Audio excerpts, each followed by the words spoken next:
ঋণ করা মানে ফকিরের কাজ। এই ফকিরি করে দেশ চালানো যাবে না। মাননীয় স্পিকার, আমি চেষ্টা করেছিলাম যে বাজেট, আল্লাহ তাআলা তো আমাদের রিজিকের মালিক, তিনি আমাদেরকে বাজেট কি দিয়েছেন? তিনি বলেছিলেন কলু ওয়াসরাবু ওয়ালা তুসরিফু, তোমরা খাও পান করো, অপচয় করো না। তাহলে অপচয় এমন একটা জিনিস যেটা গোটা অর্থনীতিকে ক্ষতিগ্রস্ত করতে পারে। আমার মনে হয় না এই জাতীয় বাজেট বক্তৃতায় এই শব্দটা আছে, হইতে পারে আমার দেখার মধ্যে ভুল হতে পারে। আল্লাহ তাআলা বলেছেন আকিমুস সালাত ওয়া আতুজ যাকাত, নামাজ কায়েম করো, যাকাত চালু করো। নামাজ চালু করে মানুষের চরিত্র ভালো হয়ে যাবে, আর যাকাত চালু করে মানুষের ক্ষুধা দারিদ্র্য বেকারত্ব দূর হবে। এই শব্দটি মাননীয় অর্থমন্ত্রী চট্টগ্রামের লোক, ওখানে তো কোরআন হাদিস পড়ার একটা কালচার আছে বলে আমি জানি। মাননীয় স্বরাষ্ট্রমন্ত্রী মাঝে মাঝে আয়াত যখন পড়েন তখন মনে হয় যে এই কালচার তিনি করেছেন।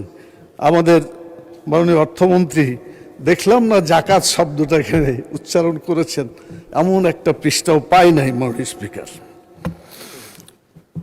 আমি বলতে চাই ঋণের ব্যাপারে অনেক আলোচনা হয়েছে, আমি খুব সংক্ষেপে বলতে চাচ্ছি।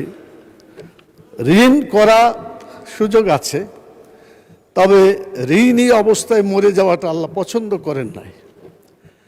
ঋণ পরিশোধ করে মরতে হবে। কেউ যদি ঋণ রেখে মারা যায়, কোনো ভালো আমলের পুরস্কার আল্লাহ তাআলা দেবেন না, সহিহ হাদিসে বর্ণিত আছে। সেই জন্য ব্যক্তিগত ঋণ অথবা সমষ্টিগত ঋণ অথবা জাতীয় ঋণ, কোনো ঋণকে ছোট করে দেখা ঠিক হবে না মাননীয় স্পিকার। সেই জন্য ঋণ পরিশোধ অবশ্যই করতে হবে। ব্যাংক থেকে ঋণ নেওয়া হয়েছে, এই ব্যাংকে ঋণ কতজনের আছে? লক্ষ লক্ষ মানুষের টাকা ব্যাংকে সঞ্চিত আছে, সেই টাকাগুলো আমরা নিয়ে খরচ করছি। এটা যদি খরচ করে মরে যায়, তাদের কাছে এটা ফেরত না দেওয়া হয়, সব মানুষ আমাদের প্রতি হুকুকুল ইবাদ হিসাবে আমরা দায়ী থেকে যাব তাদের কাছে। সেই জন্য ঋণ করা যাবে, কিন্তু ঋণ রেখে মারা যাওয়া যাবে না। আল্লাহ রাসূল সাল্লাল্লাহু আলাইহি ওয়াসাল্লাম বলেছেন জানাজার সময় যে তার ঋণ আছে কিনা, যদি দেখা যায় যে তার ঋণ আছে, তখন বলতো যে তোমার ভাইয়ের জানাজা তোমরাই পড়ো, আমি এর জানাজা পড়ছি না। অতএব ঋণের ব্যাপারে খুবই সাবধান হওয়া উচিত মাননীয় স্পিকার।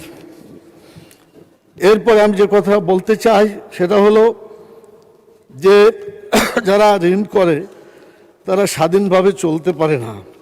হাদিস একটা আছে, উপরের হাত ভালো নিচের হাতের চাইতে, আলিয়াদুল উলিয়া খায়রুম মিন আলিয়াদুস সুফলা, উপরের হাতটা ভালো নিচের হাতের চাইতে। নিচের হাত মানে ফকিরের হাত। ঋণ করা মানে ফকিরের কাজ। এই ফকিরি করে দেশ চালানো যাবে না মাননীয় স্পিকার। আমাদের নিজের সম্পদকে সংগ্রহ করে আমাদের সম্পদ দিয়ে দেশ চালাতে হবে। ঋণ করে ঘি খাওয়ার মতো পরিকল্পনা করলে এটা আমাদের জাতি এবং দেশ ক্ষতিগ্রস্ত হবে বলে আমি মনে করি।